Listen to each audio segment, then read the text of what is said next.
Bonjour à tous, c'est Benjamin, Crypto Liberté. Est-ce que c'est le moment de paniquer, de vendre, de se poser des questions existentielles, de tout remettre en question? C'est ce qu'on va voir aujourd'hui. On va aller sur le Bitcoin, peut-être un peu l'Ether, on va faire le dollar index, l'or. Avant qu'on commence, le like. Si tu aimes ce que je fais, quand je vous le demande, vous le mettez, ça m'aide beaucoup. Je suis très content de voir des fois la moitié de likes sur le nombre de vues. Donc si sérieusement ça vous plaît, mettez le like, ça m'aide. Si vous aimez pas, ne le mettez pas. N'oubliez pas le canal Telegram. Quand je fais moins de vidéos, je communique beaucoup plus avec vous ici. Je vous fais des petits audios, je l'ai fait hier, avant-hier, des petits tips mindset. Voilà, allô la Terre, pas de panique, on se calme. Bon, bref, un peu de tout. N'hésitez pas à y aller. Et si vous voulez me contacter, vous avez bannière chaîne YouTube ou en description de la vidéo, où vous saurez me trouver où vous voulez sur Telegram. On y va, c'est parti. Désolé pour l'image, j'ai un contre-jour, etc. Mais comme je ne suis pas youtubeur professionnel, on va essayer de faire comme ça. L'important, c'est les graphiques. Alors, on va à l'essentiel aujourd'hui, Bitcoin. Je vous refais pas l'historique. Hein, le fait qu'on est haussier sur le long terme, ça vous le savez. Est-ce qu'on est plus sur des moments où il faut se poser la question, dans tous les cas, long terme, de vendre ou d'acheter? Bon, mais ici, c'était la folie. Ici, c'était la folie. Ici, c'était la folie. Ici, ça vaut plus rien. Ici, ça vaut plus rien. Et potentiellement, là où on est ici en ce moment, le doute nous habite. Ça vaut plus rien, il faut vendre. Bon, vous comprenez que c'est de la dérision. On est bien entendu sur des zones où le risque récompense d'investir reste excellent, ok. Ensuite, on passe en weekly rapidement. Weekly, vous le savez, je vous l'ai dit, la tendance est haussière depuis que l'on a pris ces niveaux. Et ces niveaux, on a retourné potentiellement le paradigme, la tendance. Oui, il reste un gros niveau au 25 000, mais on est peut-être au début d'un move. Donc, est-ce que c'est dramatique que l'on revienne ici d'un point de vue weekly? Non, on est tout simplement peut-être en train de faire, hop, où est-ce que c'est mon pinceau? On a créé un petit bottom ici, un double bottom à cet endroit. Est-ce qu'on peut me dire que celui-là c'est tout un bottom? Oui, pourquoi pas? Si on revient dans cette dimension zone et qu'ici on réaccumule et boum en daily et qu'on repart, eh bien on est en train potentiellement de faire une épaule, tête, épaule inversée. Si c'est pour les aficionados de chartisme. L'épaule, tête, épaule inversée, ce n'est ni plus ni moins au passage que je crée de genre equal low, je viens liquider tout le monde et je change la structure derrière. Au final, c'est du week off, ok? Épaule, tête, épaule. Ça, c'était le spring au final, ok? Equal low, SC, AR, ST, boum, je prends la liquidité, je change la structure. C'est pour ça qu'on dit que les épaules, tête, épaule sont si puissantes, ok? Inversement, lorsqu'on dit UT, UTAD, boum, distribution, week off, c'est une épaule, tête, épaule, ok? Bon, voilà. Enfin, donc ceci étant dit, on est bullish en weekly. Maintenant, qu'est-ce que l'on est en train de faire potentiellement? Je vous le disais que si on passait en daily, ok, reprenez tous les suivis que je vous ai faits, on était peut-être potentiellement plus proche sur la fin d'un mouvement daily. C'est pour ça que je vous disais, est-ce que sous résistance ici c'est le moment de s'exciter? Non. Et fort à parier qu'on se retourne maintenant, on aurait pu, tout est adaptable. On aurait pu aller plus haut, on aurait pu le casser. Mais je vous disais il y a quelques semaines aussi, ou il y a quelques jours, je sens que sous la résistance, on commence à avoir un petit esprit de ah purée, j'ai raté le move. Bon, 18 000, bon c'est bon, j'ai rien raté du tout. 19 000, bon c'est pas grave, c'est un faux mouvement. Sur Twitter, je voyais moins rigoler, si vous voulez. Moins de ah bon c'est un faux rebond, les gens ils s'excitent, ça va aller à la cave. 22, 23, 24 et potentiellement que sous les 25 000, certains se sont dit bon là si on break on va au 30. Donc il y a eu potentiellement plus d'achats à cet endroit et c'est pour ça que le marché se reverse. C'est tout, il y a eu un switch de psychologie. Maintenant, est-ce que c'est grave, docteur? Non, on va en parler. Ça dépend pour qui. C'est peut-être un peu inconfortable pour celui qui a FOMO ici, ok? Et je pense que celui qui a FOMO ici, tant qu'on va pas lui refoutre dans le crâne, c'est fini, potentiellement on va sur ses bottoms, voire les casser, tant que cette même personne ici ne croira pas ça, potentiellement on peut les faire souffrir plus profond, ok? Après ça dépend, si déjà la cassure de ce niveau là hier, et ce niveau aujourd'hui ici, déjà ici ça dit ouais c'est bon, je vends ici, j'espère racheter là, ici, ou j'espère que ça aille à la cave, ben potentiellement ce qui peut se passer ici c'est gros short squeeze et on réinverse et on y va. Et tout ça aura été une grosse réacu. C'est-à-dire, au début je te disais, tu te rappelles ici, le marché il est fractal, on peut en trouver partout. Petite distrib locale ici, potentiellement c'était une réacu ici comme ce qu'on avait fait là, tu te souviens, une distrib, AQ, boum on est parti plus haut, et là je vous disais potentiellement on a cassé, distrib, AQ, attention, j'attendais le signal, la clôture, je vous en ai parlé, on va le zoomer tout à l'heure en détail. Ici, on n'a pas eu le signal de reverse. Ici, on l'avait eu. Regarde, tac, on avait bien avec cette bougie clôturé au-dessus de ce niveau. Donc là, on a changé la structure. en daily, reteste le jour d'après, boum, on y va. Là, on a freiné sous la cassure, effectivement, je vous disais, il y a des vraies distributions qui arrivent. Et là, c'est une vraie distribution parce que, oui, la première bougie était engageante, mais on attendait la confirmation. Ce que l'on a fait là sur l'action de prix, si on zoome en daily, hop, on voit très bien que une mèche, on revient clôturer en dessous. Une mèche, on revient clôturer en dessous de cette mèche. On ne passait pas. On n'a pas eu le signal de clôture. Donc oui, les prises de liquidité, c'est très bien, mais derrière les prises de liquidité, on veut quand même voir le changement. Et certainement que beaucoup se sont dit, voilà, on va refaire la même chose que là, donc je me positionne long ici, boum, la punition. Les gens se repositionnent long dans la consolidation ici sans qu'on ait vraiment le signal, boum, punition. En même temps qu'on punit les gens, on vient récupérer ce qui devait être potentiellement un nid à stop loss en dessous. Hein. Hop, je vais enlever tous les dessins que je vous fais. Là, potentiellement, je vous le dis, il y a des traders qui ont tradé la continuation ici ou ici, qui ont mis le stop sous ce niveau pensant que c'était le bottom de la continuation. Et c'est vrai, ça pouvait être le bottom de la continuation. On en parlait, nous, hein, c'est-à-dire que on n'a pas de certitude, je vous le dis tout le temps, ça s'adapte à la psychologie. Ici, pour de la continuation daily, c'était rationnel. On avait une bonne dimension daily, on devait la tenir. Bon, mais on ne l'a pas tenue parce que beaucoup on buy le dip, certainement. Donc, bon, on défonce. Ensuite, ici, là, on a... Hop, je vais vous le tracer. Donc, vous voyez, les 21 376 ont cassé. Ensuite, ici, c'était un super niveau. On vient, boum, de le prendre. Donc, maintenant...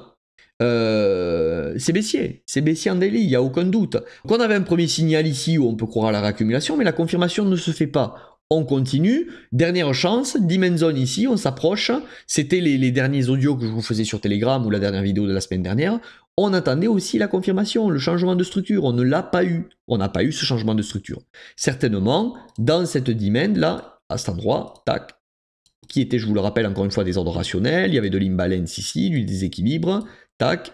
D'ailleurs, je vous ai fait des audios par rapport à ça, je vous disais, voilà, ça serait étonnant qu'on n'aille pas les chercher. On y a été, mais ne mélangez pas tout. C'est pas parce qu'on va chercher un imbalance ou une demand zone que forcément ça va tenir. C'est juste des indices que quand j'ai imbalance et demand zone, on doit y aller. Normalement, c'est bizarre. Mais à cet endroit, encore une fois, je vous le répète, ça a du buy le dip. Donc là, on vient de prendre des niveaux comme ça. Où est-ce qu'on en est là? Où est-ce qu'on en est? Je vous l'ai dit, en weekly, rien de dramatique tant que ces bottoms tiennent. Au contraire, au plus on va s'approcher de ces zones, au plus ce sera intéressant, au vu du changement de structure, de réfléchir à est-ce qu'on se pose la question de vendre maintenant? Non, on se pose la question de vendre les supplies. Je vous le dis, on vend sous les résistances, on vend les supplies et on achète les supports, si vous voulez, les demand zones. Donc, c'est pas maintenant qu'il faut paniquer. Si maintenant vous vous posez la question de vendre pour acheter plus bas, vous allez potentiellement vous faire la même chose que ceux qui se sont posé la question de vendre l'affaire FTX pour acheter plus bas. Ok, ce qui peut arriver là, je vous le dis, dans les jours à venir ou semaines à venir, on va pas repartir. Probablement qu'on va pas repartir la fleur au fusil, mais potentiellement, c'est stagnation ici, boum, short squeeze. Pourquoi? Ça attend plus bas en demand zone, sous la cassure, les niveaux un peu clés, on prend la liquidité, mais il va falloir attendre le développement. Donc, est-ce que c'est dramatique? Non. En weekly, on reste pour l'instant bullish dans la grande tendance. Est-ce qu'on est en train de retourner potentiellement les choses en daily? Oui, en daily maintenant, on est, si vous voulez, dans une... Voilà, alors, je vais vous le résumer comme ça. On est aujourd'hui, oh, j'enlève le logarithmique, pardon, dans une correction weekly qui est devenue, si vous voulez, un bear market daily. Ok? Donc une tendance baissière daily est une correction weekly. Ok? Donc, si on voulait faire de l'Elliott, mais je ne suis pas un pro d'Elliott, mais c'est pour que vous compreniez la chose.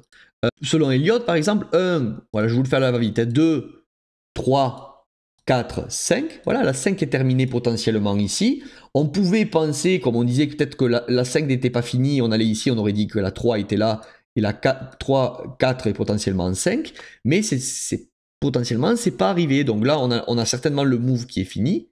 Voilà. Donc en daily, on a eu notre impulsion haussière, si vous voulez. Maintenant, on peut dire que là, on va certainement... Alors, il y a plusieurs types de correctifs, mais c'est pour que vous compreniez le délire. Hein. On peut faire un truc du style A, B, C en flat ou en étendu, je ne sais plus comment on appelle ça. Donc en daily, là, c'est un mouvement baissier, d'accord? Mais la tendance de fond en weekly, et c'est ça que vous compreniez, c'est que, hop, il faut que vous compreniez, c'est que tout ça, du coup, ce serait la 1 pour une correction de 2, ok? Donc une correction pour aller chercher une 3, ok? 4 et 5, ok? Vous comprenez ce que je veux dire? Donc ce mouvement est un mouvement de retracement. Donc pour quelqu'un qui est trader, oui, il ne veut pas prendre ça. Ok? Ou il le trade à la baisse.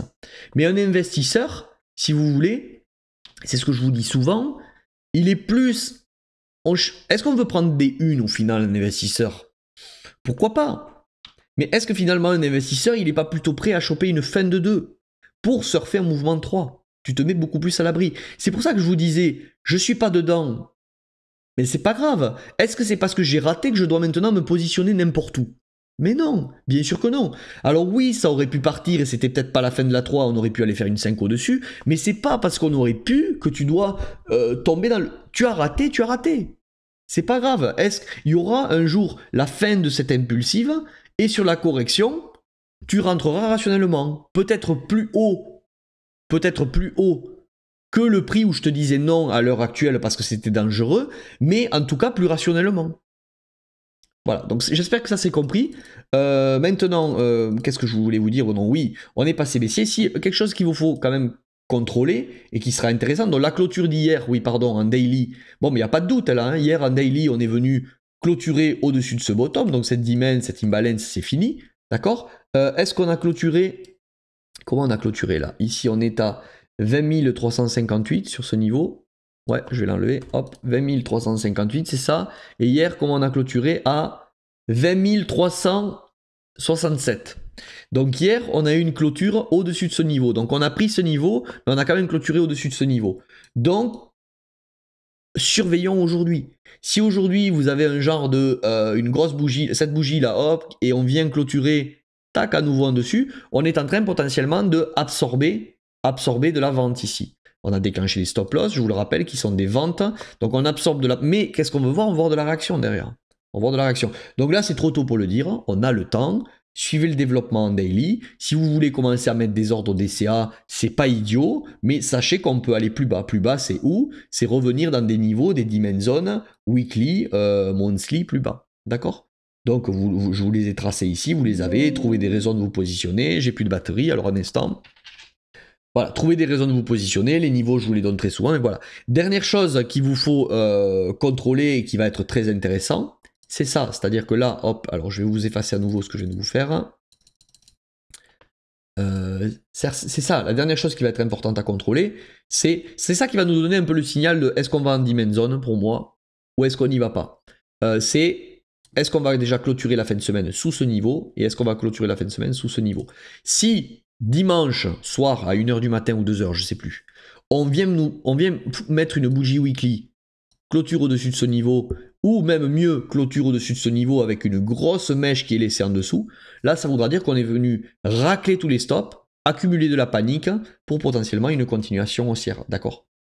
Voilà. Donc il vous faut surveiller ça, surveiller cette clôture weekly. Voilà, surveiller la clôture weekly. C'est tout ce que j'avais à peu près à vous dire. Je crois que j'ai fait un condensé d'un peu tout. N'oublions pas qu'il y a des equal high au-dessus. Voilà. Ça ne voulait pas dire qu'on allait les casser de suite. Ça veut dire que là, on a des equal high au-dessus. On a à nouveau un doute qui se réinstalle. On a des gens qui reparlent, je l'ai vu sur les réseaux, de ça y est, je vous l'avais dit, 13 000.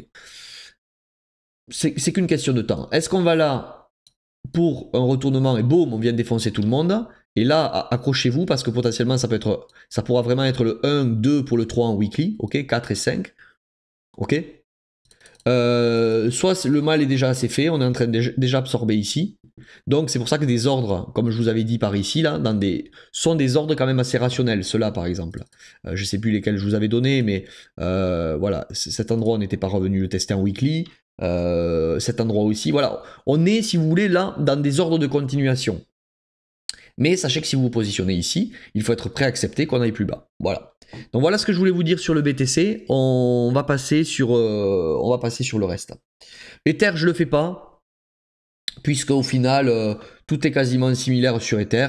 Je vous ai donné la vidéo de la semaine dernière et d'actualité. La seule chose que je peux vous dire, c'est que voilà, sur Ether, on avait l'air de tenir, on vient de lâcher, on a fait les mêmes moves, on a pris la liquidité ici. On peut avoir des raisons que je vous avais déjà données de se positionner ici, mais sur Ether, objectivement, moi j'attendrai des niveaux weekly, c'est-à-dire au moins des niveaux ici, là. On n'y est pas loin maintenant, à cet endroit ou à cet endroit. Je vous laisse regarder les prix à droite, mettez pause.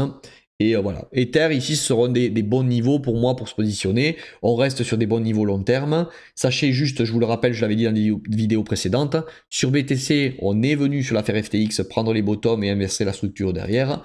Sur Ether, on n'a jamais pris ces bottoms. Donc je pense que, au vu de la gueule de ETH BTC, et qui est plutôt bearish, je pense, à venir, si on a un BTC qui vient à lâcher subitement et vient ici, je pense qu'il n'est pas impossible qu'on utilise ce lâchage de BTC pour venir racler à minima ces bottoms là, blam.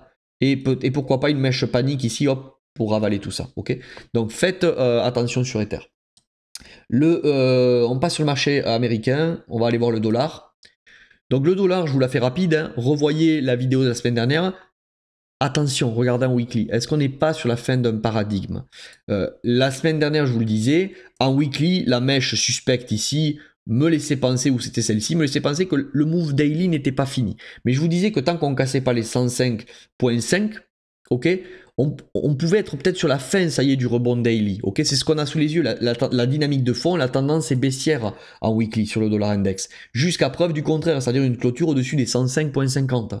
En daily, donc, la semaine dernière, je vous dis qu'il n'y a pas de déni, on est haussier, et au vu de ce qu'on se passe ici, ça a l'air d'être une réaccumulation pour aller plus haut. C'est ce qui s'est passé, on a eu une grosse bougie, je crois que la semaine dernière on ne l'avait pas eu, nous on était par là, je vous disais non, le move nous dit qu'on peut aller plus haut, mais tant que c'est pas fait, ne vous enflammez pas. Donc on a quand même une clôture daily au-dessus de ce niveau des 105.5, mais ce que l'on voit derrière, c'est pas terrible, ok? On va passer là en H1 ou en H4, derrière cette clôture, ça c'est pas terrible, ça ressemble, je viens déclencher un niveau. Encore une fois, j'accumule des traders qui vont trader le breakout, qui vont acheter du dollar sur la cassure, mais aussi je viens récupérer des stop loss de gens qui ont shorté, donc qui sont des achats, des rachats de position. Donc quand on voit suite une cassure, quelque chose qui faiblit comme ça derrière, ça veut dire qu'on a absorbé de la demande, ok, en mettant des ordres de vente inversés dans tous ces breakouts, ces achats et ces rachats de position short, ok. Donc il n'y a rien qui est fait. En daily, effectivement, on l'a mis cette clôture au-dessus. L'action de prix derrière n'est pas très belle. Est-ce qu'on n'est pas en train, ça y est, d'avoir ce changement de paradigme? La panique qu'on avait besoin sur le BTC, ok? Et hop, le dollar index qui, là, les vases communicants.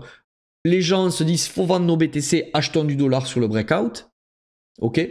BTC ou autre, mais c'est pour vous donner c'est pour vous donner l'indice. C'est étonnant que hier, on a eu un move bizarre. On a eu quand même le dollar qui a chuté, alors que le BTC et le S&P et tout, on fait une journée un peu dégueulasse.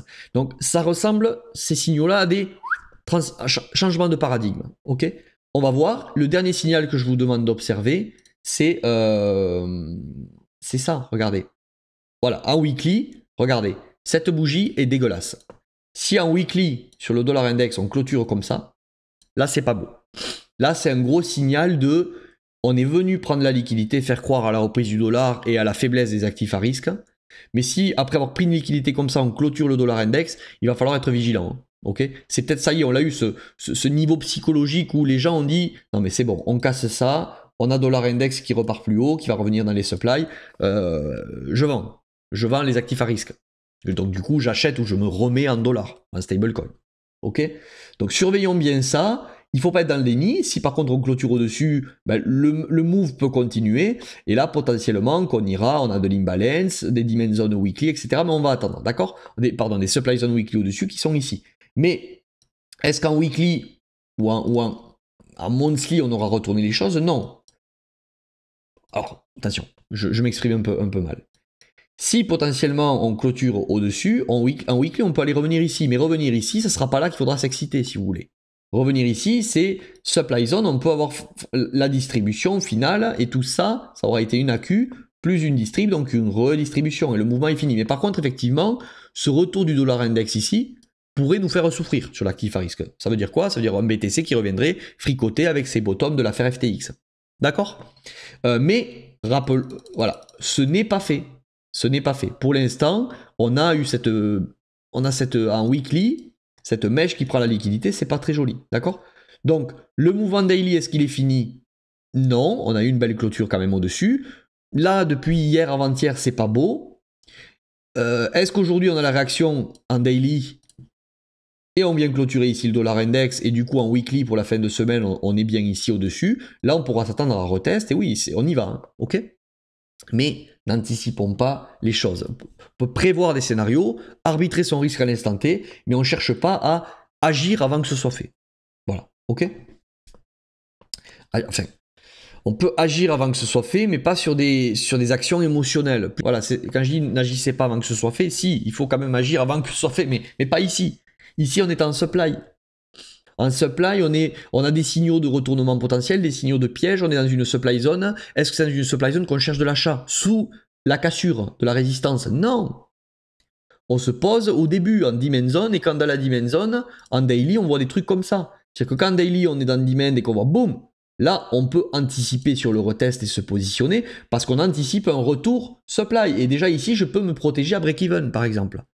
Donc on anticipe, mais pas dans une supply, si vous voulez. Dans une supply, on commence à plutôt anticiper le retournement pour chercher un short. Ok, on peut se faire short squeeze, hein, mais on cherche de la vente. Est-ce qu'il y a les signaux pour la prendre? Ça, c'est autre chose. Mais on est à l'affût de la vente. Ok? Donc voilà. Et donc maintenant, sur l'or, je le fais rapide, je vous refais pas le topo de la dernière fois. Pour moi, on était repassé bullish en weekly, en monthly, encore à voir, et je vous ai dit, voilà, on arrivait supply ici, on s'est retourné, et on a des demands ici. Donc, la semaine dernière, on a eu une superbe réaction sur l'or, ok? Donc là, on va attendre le développement. L'or peut être un bon signal aussi pour nous donner des indices sur la faiblesse du dollar. Ok? Si l'or tient cette demand zone weekly, je vous le disais, hein, ça, il y a 15 jours, on va avoir cette corrective potentiellement, on va revenir là, et là, voyons ce qui se passe. Et l'or dans cette zone, pardon, j'efface les dessins, ah là je galère un peu aujourd'hui, l'or dans cette zone nous a donné quelque chose de pas mal, c'est-à-dire qu'on est venu en demand zone weekly, boum, changement de structure, est-ce qu'il est fait en daily? Oui, on a clôturé, on revient du coup à cet endroit, où est-ce que c'est? Sur l'or en demand zone daily, d'accord, elle était ici, hop, voilà, on a break, on n'était pas revenu, boum, on revient, et dans la demand zone daily, on commence à avoir quelque chose de pas mal. Donc là, voyons ce qui se passe, ok? On peut commencer à le tenter, mais il faudrait tomber dans des petites unités de temps, peut-être trouver cette bougie là ravale la bougie précédente, donc un ordre rationnel sur l'or peut être le 18 024 là, tu vois, un petit retest, boum, pour aller jouer ce move, mais protégez-vous sous ce bottom, ok? Ou soyez prêt à arbitrer si vous êtes un peu trop early, à couper votre position à la main, ok? Mais gérez votre risque. Par contre, si sur l'or, là, on a un signal du style, voilà, on est revenu demand zone weekly, on pump, changement de structure, on revient demand zone daily que l'on recrée dans la demand zone weekly et qu'on vient clôturer au-dessus de ce niveau, d'accord? Là, sur l'or, c'est bullish par contre. Hein. Si on vient, hop, si on vient clôturer au-dessus de ce niveau, là, c'est très bon.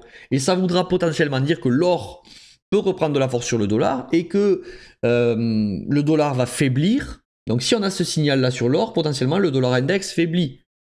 Et est-ce que le BTC va suivre le move de l'or? Potentiellement. D'ailleurs, il y a toujours un menteur. C'est soit on a un BTC, un or qui se porte bien mais dollar doit faiblir. Soit on a un or qui est fort, dollar faible mais BTC qui bouge pas trop parce que du coup on est plus dans la recherche de l'actif refuge. C'est à vous de voir si BTC va se comporter comme un actif refuge ou non. Voilà. Voilà, j'espère que cette vidéo vous aura plu. J'étais un peu plus vite que d'habitude, quoi qu'on est dans les timings. Pensez au like si le contenu vous a plu. Ceux qui sont intéressés pour swing investir, préparez les petits maintenant avant la suite. C'est toujours pareil. Quand on est dans l'euphorie, j'ai reçu plus d'appels là ces derniers temps. Quand on est dans ça chute, c'est ouais, mais est-ce que c'est le moment vraiment? Est-ce qu'on va avoir un bear market? Est-ce que c'est le moment de voilà, j'attends un peu. Je vous le répète une dernière fois, on prépare quand c'est vous l'avez vu, quand c'est un peu le pump et tout et que je reçois des appels, je suis plus pris. Donc moi je m'excite pas quand ça pump. Je m'excite quand ça dump ou quand c'est calme. Donc je vous recommande pas de vous exciter, faites ce que vous voulez. Mais si vous devez vous exciter, à la limite, excitez-vous quand les autres sont dans la peur. Voilà. C'est ça que je veux vous dire. Donc vous avez tout pour m'appeler si besoin. C'était Benjamin, j'espère que vous a plu. J'essaie de lundi de vous faire une vidéo altcoin par rapport au sondage que je vous ai fait la dernière fois. Passez un bon week-end. Rejoignez le Telegram. Je communiquerai avec vous ici s'il y a des choses qui bougent dans le week-end, etc. Des petites, comme je vous dis, des petits audios, etc. de soutien, de ce que je vois sur le marché. Et puis je vous ai à peu près tout dit. Passez un bon week-end. À lundi, à la semaine prochaine. Ciao!